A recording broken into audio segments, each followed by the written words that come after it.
sekarang banyak orang berdebat tentang Quran dan nyuwun sewu sampai pada level gontok-gontokan ekstrim. Karena mereka nggak mau belajar ulumul Quran. Kegiatannya debat, tukaran. Yang bingung kita, yang waras ngalah lah kira-kira gitu. Jadi nggak pernah ngaji Quran, gegernya. Ya kacau. Ada ulumul Quran, jadi namanya kitab Al-Itqan. Dan itu dibukukan oleh ulama. Dan gampang sekali. Pernah ya Sayyidina Umar ketika Futuhat, beliau sudah Futuhat itu mengalahkan musuh-musuh Islam yang memusuhi Islam.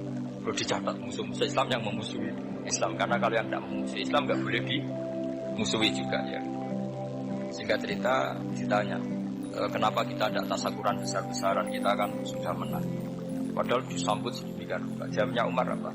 Inna wa ta'ala qad ayyara qauman faqala adhabtum thayyibatikum fi hayatikumud dunya wastamta'tum. Allah itu mengkritik kelompok kaum yang dalam hidupnya itu foya-foya. Maka saya akan mengurangi foya-foya itu supaya saya menyisakan jatah foya-foya saya sampai di surga.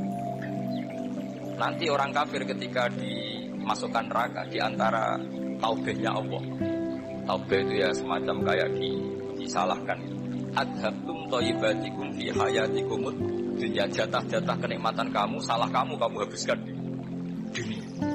Sehingga kita harus pernah pas enak-enak tidur, tahajud, giling-gilingan, mengurangi jatah.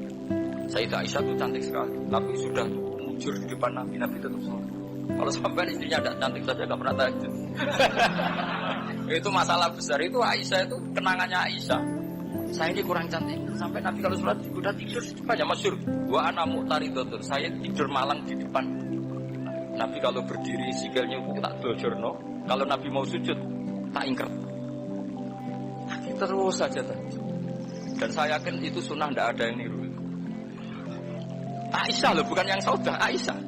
Di semua riwayat itu, kalau Saudah kan mungkin wah pantesan Saudah kan gitu. Ini Aisyah. Terus ada cerita lagi betapa Rasulullah memang Nabi betul. Aisyah itu istrinya paling cantik. Kan yang nyanyi cantik itu hanya Aisyah, Zainab sama Sofia. Kira-kira rivalnya itu. Ya rivalnya itu kira-kira. Yang sebagian ya cantik tapi enggak sekelas ini. Rasulullah malam-malam keluar. Pikiran Aisyah pasti ke sebagian rival saya. Doro itu maru macam. Dibuntuti sama Aisyah. Nabi enggak tahu kalau dibuntuti Aisyah. Ini hadis riwayat doa masuk kuburan. Maka, jadi hadis itu ya unik. Kalau enggak di tangan ulama itu jadi kacau. Bab doa di ahli kubur. Bab mendoakan ahli kubur itu babnya itu tentang cemburu. Walhasil karena Nabi keluar, wah ini mesti enggak benar, ini paling ke Sofia atau ke yang punya Zainab yang cantik-cantik. Ditututi sama Aisyah. Nabi enggak tahu itu. Nyata Nabi itu kebagi itu assalamualaikum warahmatullahi wabarakatuh. Jadi barokahnya cemburu. Hadis itu ada rawinya. Oh, ternyata ke kuburan toh. Itu sampai pulang. Jadi hadis itu diriwayatkan Aisyah. Ghirtu itu cemburu. Saya ini cemburu sama Nabi malam-malam keluar tadi. Itu juga mau kuburan. Nah, sahabatnya tanya muridnya Aisyah. Lalu baca apa? Assalamualaikum warahmatullahi wabarakatuh. Wa inna insyaallah. Kalau sampai kan enggak, untuk tidak bar tenang. Mesti barbaran itu. Jadi ini penting saya utarakan. Jadi coba ulumul Quran dikaji secara baik. Insya Allah nanti maknanya Quran itu mudah. Karena memang sesuatu itu harus ada ilmu. Ya sesuatu itu harus ada. Banyak ulama itu nangis karena mudah memahami rahmat Allah. Abu Yazid Al-Bustami itu jadi wali bukan karena banyak wiridannya. Dia setiap makan itu memuji begini, ya Allah, engkau itu tidak butuh saya, tapi kenapa ngasih makan saya? Kalau majikan ngasih makan karyawannya kan supaya mau kerja. Semua kebaikan manusia itu pasti ada imbalannya. Tapi engkau itu tidak butuh apa, kenapa ngasih nikmat kepada manusia padahal engkau tidak butuh? Itu kan aneh betul. Kalau apapun ikhlasnya orang, kalau ngasih itu kan ada mau. Meskipun sudah bilang ikhlas. Oh sudah, tapi kalau Allah itu tidak butuh. Misalnya ada orang nyumbang masjid ikhlas, tetap di hatinya benar Jumatan Pak Quran yang binti, tetap ada kepentingannya. Tapi kalau Allah, sehingga cara mensifati Allah itu luar biasa. Makanya orang jadi wali itu diantara kata Rasulullah, Inna woha la yardu anil abdi idza akalal akla fa yahmadu alaiha aw yashrabu syarba fa yahmadu alaiha. Allah itu sangat ridho. Orang jadi wali itu kan diridani Allah. Allah itu sangat ridho kalau seseorang makan kemudian dia muji Allah. Coba apa hebatnya Donald Trump kalau nggak makan ya lemes mati. Apa hebatnya presiden ya kalau nggak makan ya lemes. Orang yang katanya paling top di dunia, itu nggak makan kangkung nyatanya lemes. Hebatnya di mana? Yang kita puji-puji hebat, ternyata kalau nggak makan itu lemes. Pak Rektor nggak makan lemes, lagi Pak Onel nggak makan lemes. Hebatnya apa coba? Dan terus kelihatan bahwa khuliqal insanu dhaifan. Makanya ketika Allah mengingatkan orang yang menyembah Isa, Allah hanya menghentikan gini, karena yakulani to'am. Isa dan ibunya itu makan. Maksudnya kalau nggak makan itu ya lemes. Kamu kebayang nggak punya Tuhan terus, Pak Tuhan, jangan lemes, mau darian. Kayak apa malunya kita punya Tuhan kalau nggak makan apa? Tadi cerita, alhamdulillah tadi Tuhan mampir sini. Tadi lemes lah, tak kasih makan, bergas lagi.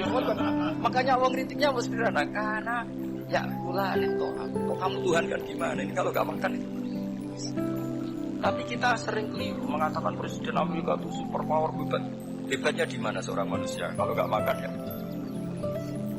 Ini makanya Allah ngintikan wa khuliqal insan. Jika banyak para wali itu dekat Allah ketika makan. Bukan apa karena tadi makannya itu tidak kayak sampai anak makan ya Allah udah gitu. Itu tidak setiap makan ya Allah betapa lemahnya saya. Yang katanya rektor, yang katanya profesor, katanya orang alim kiai, katanya pengurus NU, pengurus Muhammadiyah. Ternyata kalau tidak makan lemes. Kerennya di mana lemes? Sehingga terus tawadu macam-macam. Jadi ini penting. Jadi Allah mengingatkan manusia itu dengan makan. Makanya Nabi Rasulullah ngingatkan Allah itu sangat ridho seseorang yang setiap makan puji. Tapi sekarang orang makan itu banyak yang enggak menjiwai. Karena ada aturannya sebetulnya munyahnya sampai sekian kali. Ya, tapi sekarang kan sudah ada. Makanya sekarang wali sudah enggak banyak. Pendaftarnya juga sudah ada banyak. Apalagi orang-orang intelek itu sudah enggak tertarik daftar wali. Memangnya kalau sudah jadi wali dapat uang malah repot lagi kan. Tapi ini saya cerita orisinalnya ilmu Quran. Ketika Allah mengkritik Isa itu hanya ketika dituhankan maksudnya itu hanya dengan kalimat karena yakulan itu Isa dan ibunya sama-sama. Dan ketika Allah memuja Rasulullah SAW dan para nabi itu pujaannya itu aneh. Wa ma arsalna qablaka minal mursalin illa innahum la ya'kuluna ta'ama wa yamshuna bil aswaq. Saya tidak pernah menugaskan para rasul kecuali mereka itu ya makan dan jalan-jalan di pasar. Saya sampai sekarang hampir tiap minggu itu jalan-jalan ke pasar teman. Saya di rumah itu gede, tapi biasa saja jalan-jalan. Karena apa? Kata Rasulullah Muhammad, Isa itu sampai dituhankan itu gara-gara jarang makan. Seorang memitoskan makan. Rasulullah itu kalau makan di depan sering di luar rumah. Supaya kelihatan kalau beliau itu manusia. Jadi makanya Nabi adalah nafyun li uluhiyati. Perlu dicatat Nabi Muhammad jadi Nabi setelah dengan tanda kutip tragedi Isa dituhankan. Karena Rasulullah jadi Nabi setelah tragedi Isa dituhankan, maka sisi manusianya itu diperlihatkan. Sampai kalau makan di depan. Tapi gak marung di KFC, tidak ada dari wajah itu. Di depan itu. Nah, karena kepentingannya itu sehingga makanya Nabi ini ibadah yang luar biasa karena menunjukkan sisi kemanusiaan yang akan aman, tidak akan dituhankan. Paham? Sama seperti kita misalnya kiai atau pejabat, makan saja kan? Tunjukkan kalau kita manusia, kalau nggak makan lemes. Dan kalau itu terus dalam hati kita, insya Allah kita orang yang mengimani wa khuliqal insanu dhaifan. Apa manusia itu lemah. Nah, tapi kita sekarang enggak. Kalau kita jadi rektor enggak bisa mengendalikan satu kampus, jadi kiai bisa mengendalikan umat. Pikirannya itu kayak Fir'aun. Dan di antara kesalahan Fir'aun adalah faqala ana rabbukumul a'la, bahwa saya bisa mengendalikan kalian. Maka dalam ilmu tasawuf yang pertama harus dihilangkan adalah sifat anani, bahwa karena saya. Tapi kalau orang mau jadi wali atau orang dekat Allah, kenapa saya sering menyebut kata wali? Sebenarnya khazanah wali itu ada di Quran. Ala inna awliya Allahi la khaufun alaihim wa lahum yahzanun. Cuma orang kota senang bakas intelektual. Wong desa senang bakas wali. Akhirnya banyak orang yang enggak wali modus pura-pura wali itu tipe orang. Jadi sama-sama ada korban. Yang intelektual juga sama. seakan-akan lebih intelek dibanding wali ini. Makanya saya supaya bahasa intelektual ya ada di Quran, maksudnya terjemahnya ada, bahasa wali juga apa. Dan kadang orang jadi wali itu melakukan hal yang kecil, itu merasa doif saat apa merasa doif saat. Karena tadi paling mudah menafikan ketuhanan seseorang adalah nyatanya kalau nggak makan lemes. Paling mudah mendoifkan manusia yang katanya presiden superpower kalau nggak makan. Apa artinya kehebatan manusia yang sehatnya bergantung nasi satu mangkok? Kerennya di mana juga? Presiden kondang bisa pengaruh seluruh dunia. Jajalnya gak mangan segini, lemes. Berarti hadar rojul lelaki ini bergantung satu mangkok nasi. Hebatnya di mana? Makanya ada seorang raja angkuh datang ke seorang ulama. Raja bisa mengendalikan dunia. Kata ulama, tanya gini, andaikan kamu tidak bisa minum, kemudian harus bisa minum kalau orang menukarkan kerajaan kamu boleh minum, asal kamu tidak jadi raja. Apa kamu kasihkan kerajaan kamu ketika kamu harus minum dengan cara seperti ini? Misalnya di tengah belantara, kalau di Arab kan sering ada Sahara itu ada padang. Terus kata raja itu, ya saya milih minum. Kalau saya tidak minum mati, mendingan tidak punya kerajaan. La tafrah bimulkin la yusawi kak sama. Kamu jangan bangga dengan kerajaan yang nilainya ada dengan segelas air. Baru dia sadar ternyata. Jadi kamu jangan bangga dengan satu kerajaan yang bukan akan kamu tukarkan dengan segelas. Artinya pertanyaannya gini, kerajaan yang kamu bisa mimpin itu ditumpang air apa ditumpang keangkuhan Anda? Sebenarnya ditumpang air. Karena sekali Anda tidak minum, tidak bisa jadi raja, terus lemas, diobat. No. Sama presiden juga gitu. Kalau nggak makan, nggak minum, terus sakit, stroke, nggak bisa jadi presiden.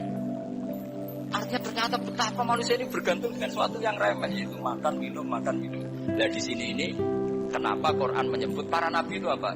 Illa innahum la ya'kuluna ta'ama wa yamshuna bilas. Kalau kamu tidak memahami seperti ini kan terus kayak Quran kok ngomong aja gini kok. Kayaknya kelasnya kok gak intek gitu. Cara pandang gak seperti itu. Paham ya? Jadi supaya lebih memahami Quran, dan kamu akan lebih taslim kepada Quran sebagai kalam Allah yang pegangan kita